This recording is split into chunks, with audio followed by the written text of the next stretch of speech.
Hi everyone, कैसे हो आप सभी लोग। आई होप आप लोग अच्छे होंगे। मैं हूं राहुल जेसवाल एंड स्वागत करता हूं आप सभी का एक बार फिर हमारे यूट्यूब चैनल JR ट्यूटोरियल्स में। तो उम्मीद करता हूं दोस्तों आप लोग की स्टडीज बेहतरीन तरीके से चल रही होगी। तो फटाफट से कमेंट करके हमें भी बताओ कि आप लोग का कितना पढ़ के हो गया। जैसा कि आप जानते हैं कि पूरा सिलेबस तो हमने ऑलरेडी पढ़ा के वीडियोस अपलोड करके रखे हैं, तो आपको कोई चीज की चिंता करने की जरूरत नहीं। आपके साथ सभी टाइप के वीडियोस अवेलेबल है हमारे इसी प्लेटफॉर्म, इसी चैनल JR ट्यूटोरियल्स के ऊपर। सर्च करने के लिए आप या तो प्लेलिस्ट में जा सकते हो। प्लेलिस्ट हमने हर एक सब्जेक्ट का स्टैंडर्ड वाइज फोल्डर बना के रखा है, वो फोल्डर के अंदर आपके वीडियोस अवेलेबल है। बस ओपन करना है, वीडियो को देखना है और पढ़ाई करते रहना है। दूसरा तरीका, यूट्यूब पे जाओ, सर्च करो, जो भी चैप्टर पढ़ना है। मान लो आप 8th स्टैंडर्ड के बच्चे हो, आपको साइंस का चैप्टर 13 पढ़ना है, जिसका नाम क्या है दोस्तों, केमिकल चेंजेस। अब आप सर्च करोगे 8th standard science chapter number 13 chemical changes and chemical bond by JR tutorials. आगे बस JR ट्यूटोरियल्स लिख देना, हमारे वीडियोस आपको टॉप के रैंकिंग में देखने मिल जाएंगे। उसको ओपन करो और बैठ के पढ़ाई करते रहो, बस इतना बोलना चाहूंगा। जैसे कि आप जानते हो, एक और चीज हमने आपके लिए लॉन्च करी है, आपके सेकेंड यूनिट टेस्ट और फाइनल एग्जाम्स की तैयारी और बेहतरीन तरीके से रिविजन कराने के लिए, जो कि है हमारा RCC batch revision crash course. जी हाँ, तो हमारा चैप्टर नंबर 13 आज में लेकर आया रिवाइज कराने के लिए। इसके पहले कई सारे चैप्टर्स हमने रिवाइज करा दिए, जरूर से उस वीडियो को देख लेना। आज हमारा chemical changes and chemical bond, ये चैप्टर एक ही वीडियो के अंदर हम पूरा रिवाइज करा देंगे। हाँ, एक और सबसे इंपॉर्टेंट चीज, आप लोग के एग्जाम स्टार्ट हो गए हैं कि नहीं सेकेंड यूनिट टेस्ट के। अगर हो गए हैं तो प्लीज बता देना कि कैसा गया, रिजल्ट कैसा आ गया। अगर नहीं हुए तो आप जरूर से मुझे बताना कि कितने तारीख को है, कौन कौन से सब्जेक्ट है और कितना आपका पढ़ के हुआ है। ठीक है, चलिए शुरुआत करें आज के वीडियो की। तो सबसे पहले हम बात करेंगे what do you mean by chemical change. Chapter का नाम आप क्या पता है, क्या बोला मैंने, केमिकल चेंज। अब केमिकल चेंज का मतलब क्या होता है, देखो दुनिया हमारी एक ऐसी है, पूरा पृथ्वी की अगर हम बात करें, हम अदर प्लैनेट्स की बात नहीं करेंगे, हम सिर्फ पूरे अर्थ की बात करेंगे। हमारे लिए तो हमारी अर्थ ही पूरी दुनिया है, हमारा प्लैनेट हमारे लिए दुनिया है। वैसे देखा जाए दुनिया बहुत बड़ी है, हम तो उसके एक धूल के पार्टिकल के बराबर भी नहीं है। करेक्ट है कि नहीं, हमको पता है यूनिवर्स इतना बड़ा है, उसमें न जाने कितने अर्थ जैसे प्लैनेट होंगे, कितने सन जैसे स्टार होंगे और कितने ही गैलेक्सीज होंगे। हमारा जो गैलेक्सी, हम मिल्की वे गैलेक्सी में रहते हैं, और ऐसे न जाने अनगिनत हजारों लाखों करोड़ों गैलेक्सीज, इतने बड़े बड़े, इससे बड़े बड़े प्रेजेंट है। तो हम उसके सामने तो मतलब बोलते हैं ना कि एक धूल होता है ना, धूल का पार्टिकल जो बीच पे धूल वो दिखाई भी नहीं देता है, वो उतने पार्टिकल के बराबर है यार। हम लोग मतलब इमेजिन भी नहीं कर सकते। तो चलो उसकी बात अभी फिलहाल में नहीं करेंगे, हम बात करेंगे हमारे अर्थ की। और अर्थ की अगर हम बात करें, हर एक चीज केमिकल से बना हुआ है। अगर आप देखोगे तो हमारा ह्यूमन बॉडी, शरीर भी केमिकल से बना हुआ है। अब आप बोलोगे सर केमिकल कहां है इसमें, किसी ने बनाया थोड़ी है भाई, ये हमारा पृथ्वी ही। पहली बात तो जितने भी यूनिवर्स के अंदर जो चीजें हैं, it is all about chemistry.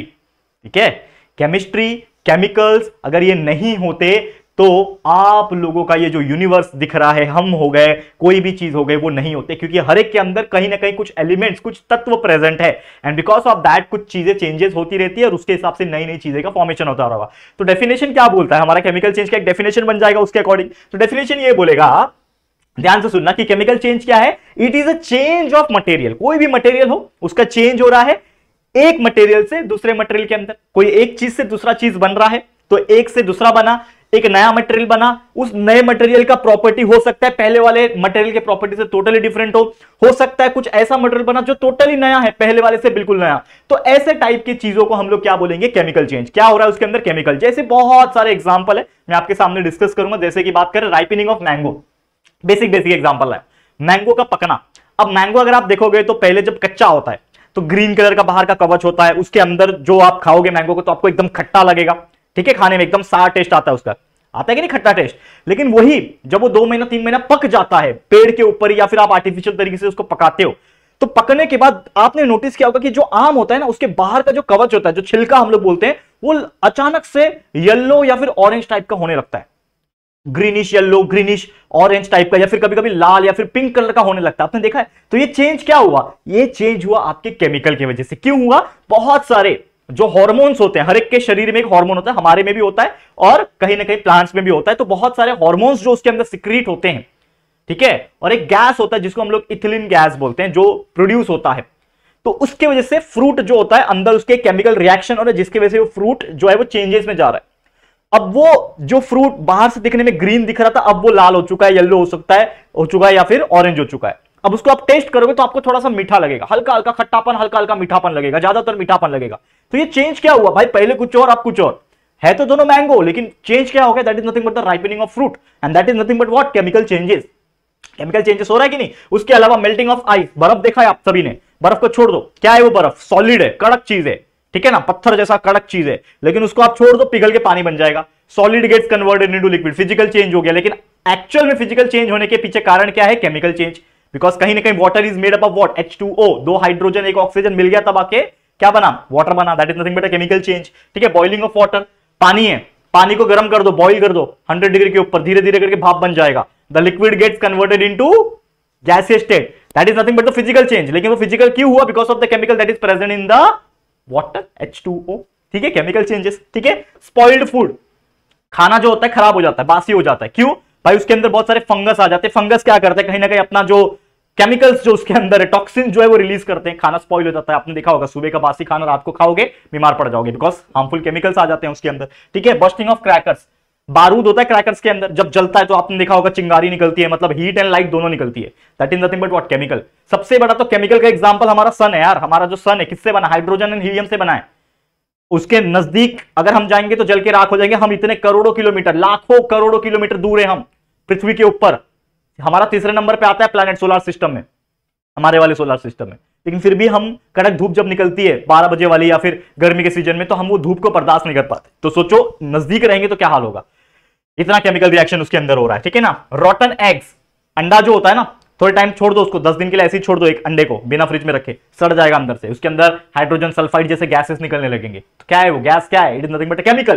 Chemical change हो रहा है। एप्पल हो गया, बनाना हो गया, बहुत सारे ऐसे फ्रूट होते हैं जो सड़ जाते हैं, बहुत सारे हार्मफुल केमिकल्स उसमें है। हार्मफुल हम लोग बोलते हैं लेकिन केमिकल्स ही है वो उसके वजह से खराब हो जाते हैं। That is nothing but what? क्या हो रहा है? केमिकल चेंजेस हो रहा है, जिसकी वजह से वो चीजें खराब हो रही है। कुछ केमिकल चीजें अच्छी भी होती है हमारे लिए, जैसे आम का पकना अच्छा है हमारे लिए। बहुत सारे केमिकल हम बनाते हैं जिससे हमें फायदा होता है, वो भी हमारे लिए फायदेमंद है। ठीक है, तो आए दिन there are so many type of chemical changes which is occurring in our day to day life also. Daily basis पे भी हो रहा है, हम खुद भी कर रहे हैं, मैनमेड भी कर रहे हैं, वो सभी चीज भी डिस्कस करेंगे। आप लोग बस ध्यान से देखना इस वीडियो को। अब सबसे इंपॉर्टेंटली हमारा अगला टॉपिक जो है वो है chemical change and the word equation. Chemical change होता है, उसको हम मुंह से तो बोल सकते हैं, लेकिन उसका एक इक्वेशन बनता है। हर एक चीज का एक इक्वेशन होता है, केमिकल इक्वेशन जिसको बोलते हैं। तो एक होता है वर्ड इक्वेशन जो लिखित फॉर्म में होता है, यानी वर्ड के फॉर्म में होता है, और एक होता है उसी का केमिकल रिएक्शन या फिर केमिकल इक्वेशन। तो क्या होता है, जब एग्जांपल के तौर पे मैं बात करूं कि अगर हमने बेकिंग सोडा ले लिया, आपको पता है बेकिंग सोडा क्या होता है? आपके घर में कभी मम्मी पकौड़े बनाती होगी, वड़ा बनाती होगी, या फिर कुछ ऐसे ब्रेड वाली चीजें बनाती होगी, तो उसमें पाउडर डालती है मम्मी। मम्मी को पूछना, मम्मी सोडा क्या होता है? ठीक है, खाने का सोडा बोलते हैं नॉर्मल तौर पे। तो बेकिंग सोडा एक्चुअल में उसका नाम है, और एक्चुअल में कहा जाता है उसको सोडियम बाइकार्बोनेट, केमिकल नेम उसका। तो अगर मैं एक बेकिंग सोडा ले लूं और उसमें लेमन मिला दूं, या फिर लेमन जूस, जो नींबू का जूस होता है ना, निकालते हैं हम लोग जो स्वीच करके, लेमन जूस वो निकाल दूं, तो क्या होगा? दोनों के बीच में केमिकल रिएक्शन होगा। क्योंकि लेमन जूस की अगर मैं बात करूं तो उसमें एक एसिड प्रेजेंट होता है जिसको हम लोग बोलते हैं सिट्रिक एसिड। लेमन जूस क्या है तो नींबू, लेकिन उसके अंदर क्या है? एसिड है। और वो एसिड हम खा सकते हैं because it is good for health, and बहुत ज्यादा भी नहीं खा सकते, लेकिन फिर भी खा सकते हैं। तो सिट्रिक एसिड है, इसके लिए खट्टा लगता है, एसिड खट्टा होता है। मैंने पिछले चैप्टर में आपको सिखाया था, बेस कड़वा होता है, एसिड खट्टा होता है। तो जब मैंने लेमन जूस ले लिया, यानी सिट्रिक एसिड ले लिया, उसके साथ में मैंने सोडियम बाइकार्बोनेट, जिसको मैंने बेकिंग सोडा नाम दिया, इन दोनों का रिएक्शन करवा दिया, मतलब दोनों को साथ में मिक्स कर दिया, तो एक केमिकल रिएक्शन होगा। एंड उस केमिकल रिएक्शन के होने की वजह से क्या हो जाएगा कि जो सिट्रिक एसिड लेमन जूस के अंदर प्रेजेंट था ना, वो कन्वर्ट होकर किसने बन जाएगा? क्या बन जाएगा बताओ? कार्बन डाइऑक्साइड में। यानी कि अगर मैं एक लेमन ले लूं, जिसका जूस निकालूं और बेकिंग सोडा में डाल दूं, दोनों को मिक्स करने के बाद उसमें से कार्बन डाइऑक्साइड गैस निकल रहा होगा। आपको दिखाई नहीं देगा क्योंकि गैस दिखाई नहीं देती है। हमारे आसपास भी carbon dioxide, oxygen and there are so many other gases which are present, लेकिन हमको दिखाई दे रहा है क्या भाई? नहीं दे रहा है। तो हम लोग देख नहीं सकते गैसेस को, लेकिन वो निकल रहा है। अब उसको मेजर करने के लिए there are so many device. ठीक है, there are so many device. एक तरीका बताता हूं, ठीक है। कार्बन डाइऑक्साइड के अंदर अगर आपका जो क्या बोलते हैं उसको, लाइम वाटर जो होता है, यानी कि जो कैल्शियम वाला, जो जिससे चूना बोलते हैं ना जिसको हिंदी में, तो वो वाला लोगे ना, अगर उसमें डालोगे तो वो मिल्की कलर में आ जाएगा।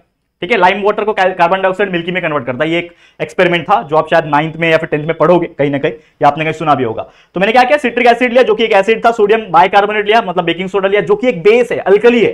तो acid plus base we get salt and water and also carbon dioxide. तो कार्बन डाइऑक्साइड मिल गया एंड साथ में सोडियम सिट्रेट मिल गया जो कि एक सॉल्ट है।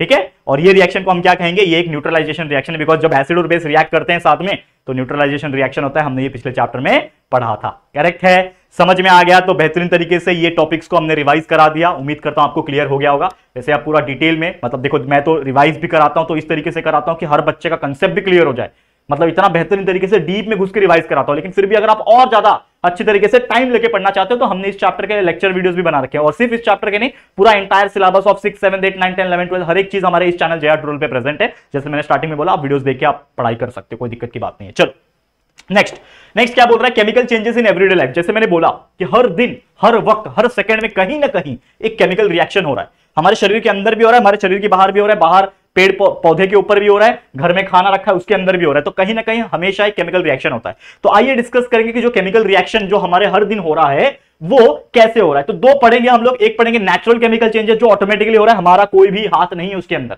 इंसान का कोई भी रोल नहीं है, वो ऑटोमेटिकली नेचुरल तरीके से हो रहा है, that is nothing but the natural chemical changes.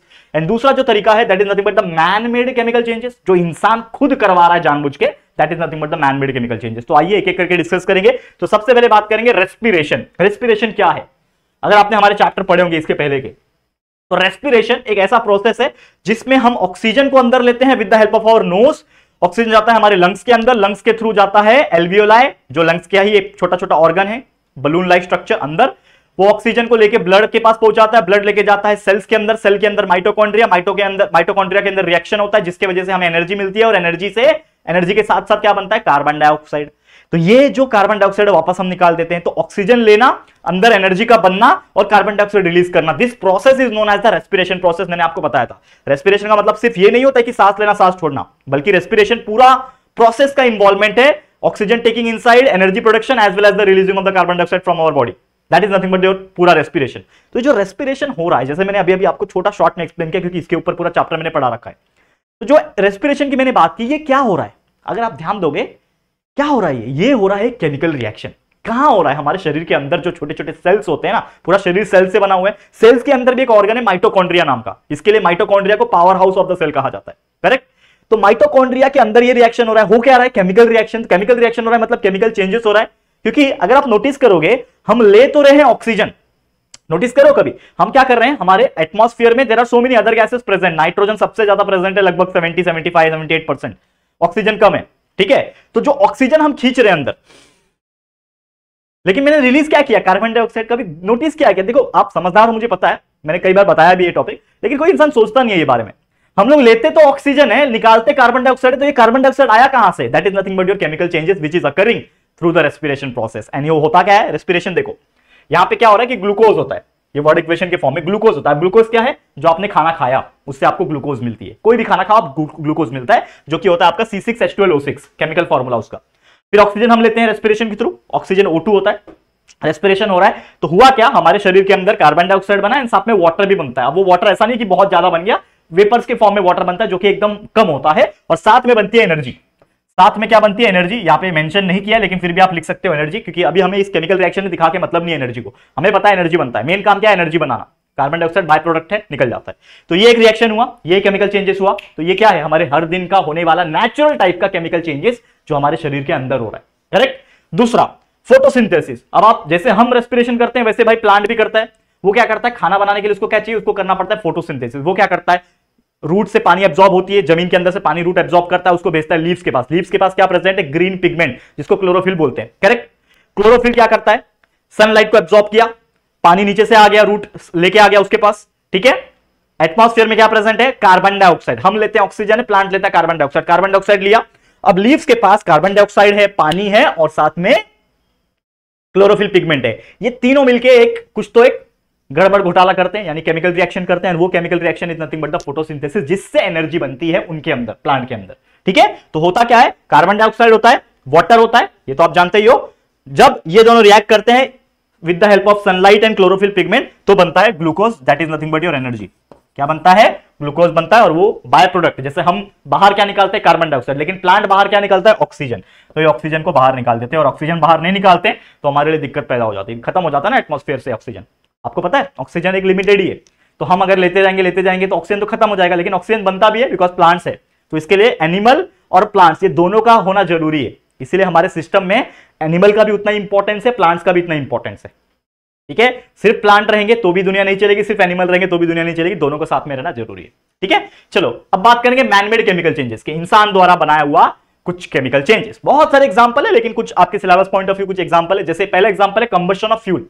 कोई भी फ्यूल जलता है, जलने के लिए क्या चाहिए, ऑक्सीजन चाहिए। आप जानते हो कि विदाउट ऑक्सीजन कोई चीज बर्न नहीं हो सकती। अगर आपका एक एक्सपेरिमेंट आपने बचपन में किया होगा, कैंडल था, कैंडल को जला लो, उसको छोड़ दो, जब तक कैंडल का वैक्स खत्म नहीं होता तब तक वो जलेगा। लेकिन वही कैंडल को जला के उसके ऊपर कांच का ग्लास रख दो और पैक कर दो, तो वो लगभग 1 मिनट के अंदर बुझ जाएगा, क्योंकि उसको ऑक्सीजन नहीं मिल रहा था। तो कार्बन है, ऑक्सीजन है, दोनों रिएक्ट करेंगे तो क्या बनेंगे? कार्बन डाइऑक्साइड बनेंगे। That is nothing but chemical changes.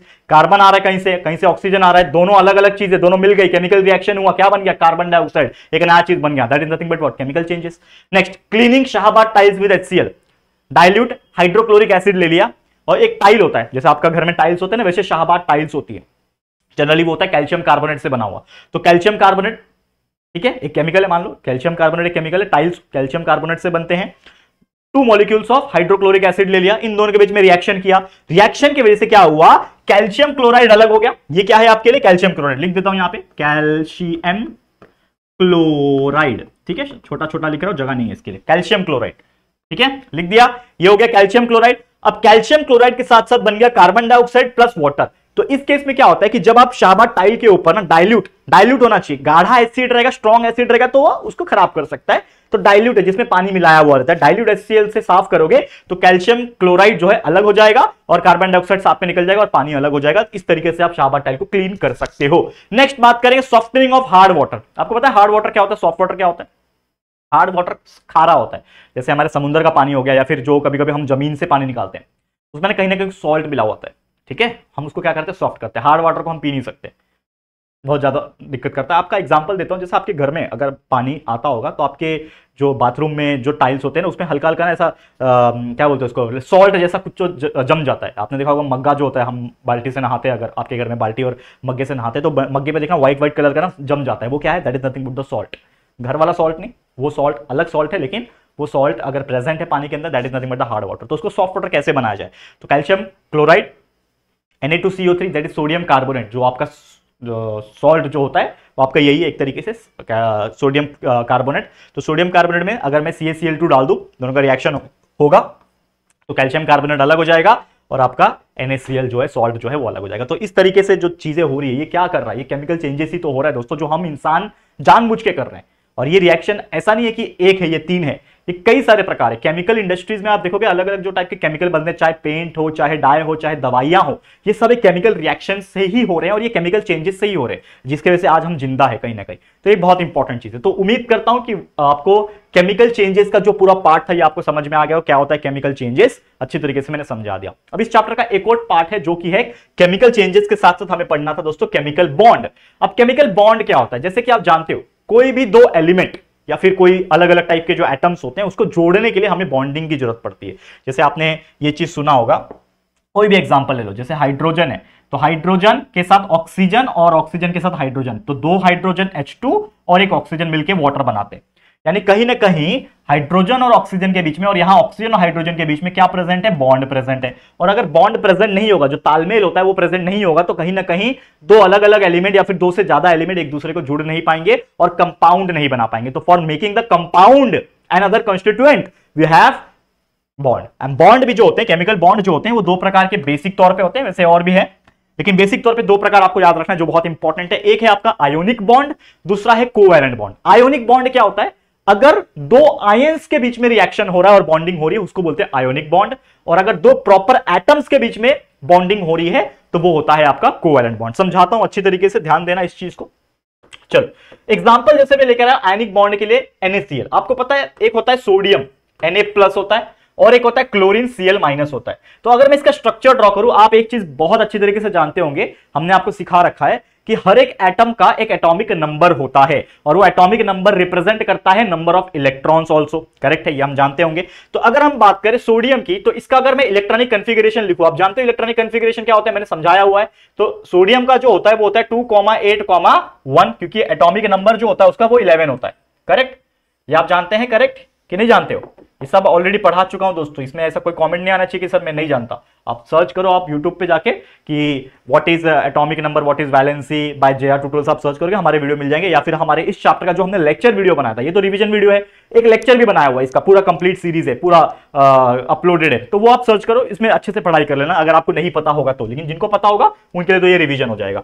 तो सोडियम का जो एटॉमिक नंबर होता है वो 11 होता है, इसके लिए मैंने 2,8,1 लिख दिया। ठीक है, क्लोरीन का जो एटॉमिक नंबर होता है वो 17 होता है, तो इसका इलेक्ट्रॉनिक कॉन्फ़िगरेशन कैसे लिखूंगा मैं, 2,8,7 हो जाएगा। अगर आप नोटिस करोगे, अगर मैं इसका एक इलेक्ट्रॉन स्ट्रक्चर ड्रॉ करूं, यहां पे ध्यान देना, इलेक्ट्रॉन स्ट्रक्चर ड्रॉ करूं, मान लो ये आपका सोडियम एटम है, तो पहले जो शेल होगा, ठीक है ना, अगर मैं इसको कंप्लीट करता हूं, चलो पूरा कंप्लीट करता हूं, पहला जो शेल होगा उसके अंदर मैं 2 इलेक्ट्रॉन ड्रॉ कर सकता हूं। ठीक है, दूसरा जो शेल होगा उसके अंदर मैं 8 इलेक्ट्रॉन ड्रॉ कर सकता हूं। ठीक है, 8 इलेक्ट्रॉन, और तीसरा जो शेल है, ठीक है ना, KLM, M जो शेल है इसमें सिर्फ एक ही इलेक्ट्रॉन है, ले लिया मैंने एक इलेक्ट्रॉन। अब अगला यहां पे बात करूं जो कि है 287 क्लोरीन का, इसके लिए ड्रॉ करता हूं मैं, देखो ध्यान दो, इसके लिए ड्रॉ करता हूं, ध्यान देना। क्लोरीन की बात करूं तो पहले शेल में कितने हैं, 2 रहेंगे, 1 2, दूसरे शेल में कितने हैं, 8 है, 1 2 3 4 5 6 7 और 8। ठीक है, 8 हो गया, और तीसरे शेल में जो है वो है 7, 1 2 3 4 5 6 और ये 7। ठीक है, इन दोनों के बीच में क्या होगा, रिएक्शन होगा।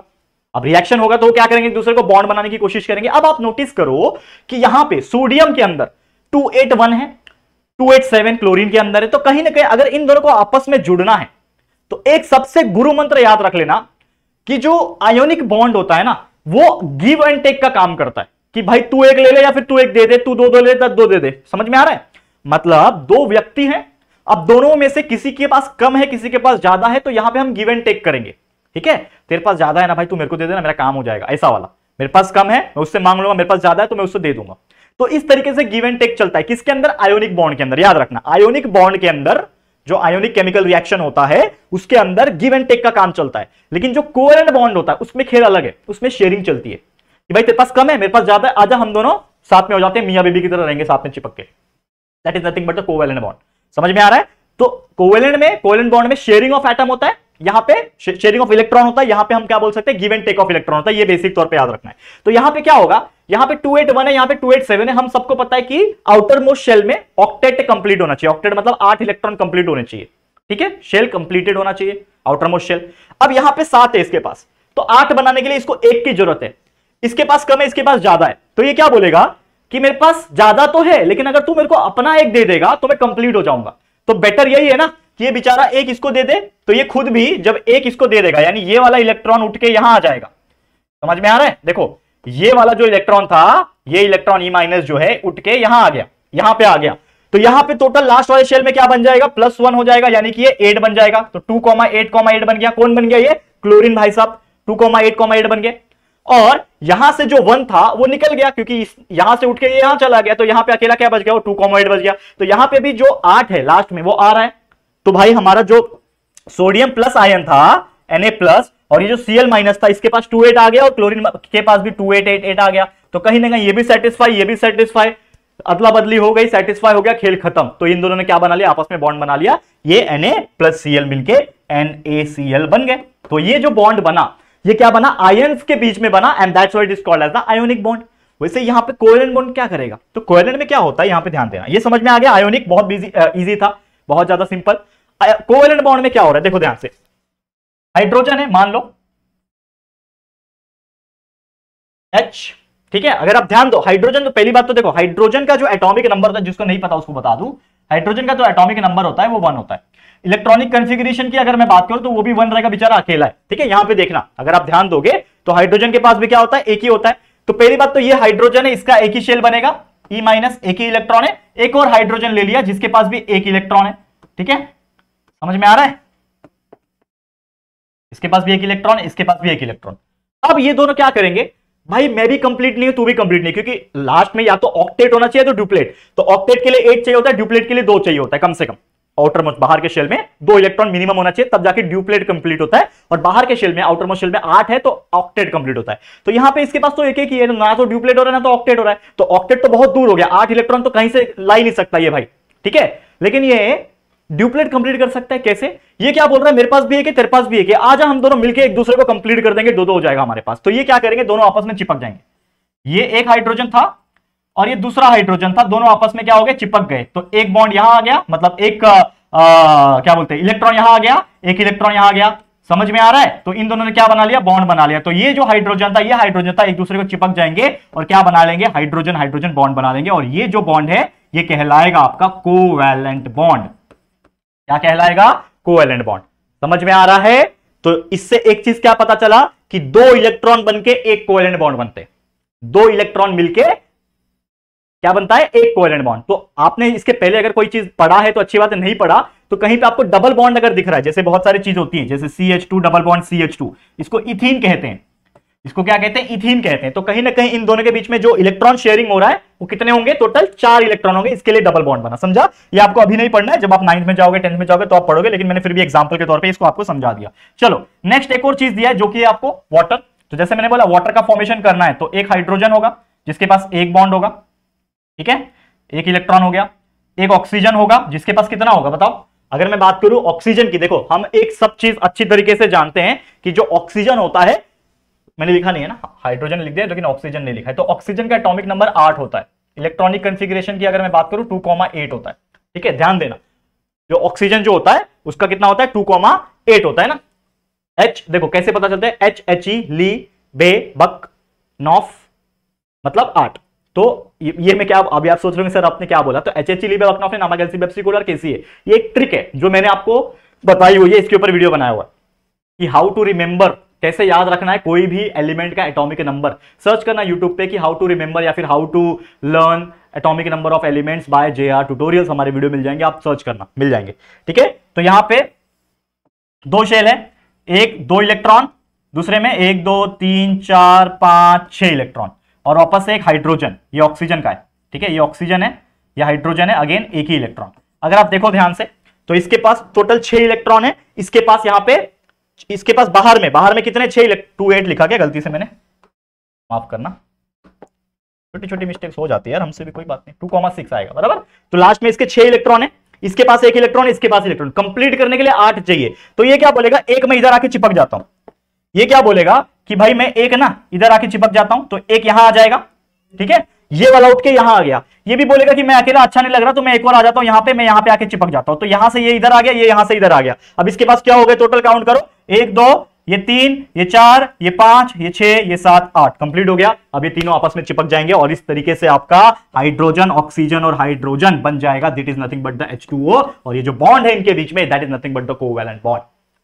समझ में आ गया दोस्तों, क्लियर है? तो बहुत ही बेहतरीन तरीके से आप देख सकते हो, लगभग 27-28 मिनट के अंदर आपको ये पूरा चैप्टर को मैंने रिवाइज करा दिया, और इसी के साथ ये पूरा चैप्टर हो गया कंप्लीटेड रिवीजन के साथ। तो उम्मीद करता हूं आप लोग अच्छे से देखोगे, उसको पढ़ाई करते रहोगे, लेकिन सबसे इंपॉर्टेंट चीज अपने दोस्तों को बताओगे कितना मेहनत करके हम आपको ये रिवीजन करा रहे हैं, क्योंकि पूरा सिलेबस तो पढ़ा रखा है, आराम कर सकते थे, लेकिन फिर भी आपके लिए ये मेहनत किया जा रहा है ताकि आप लोग का आने वाला एग्जाम्स में रिवाइज अच्छी तरीके से हम करा सके।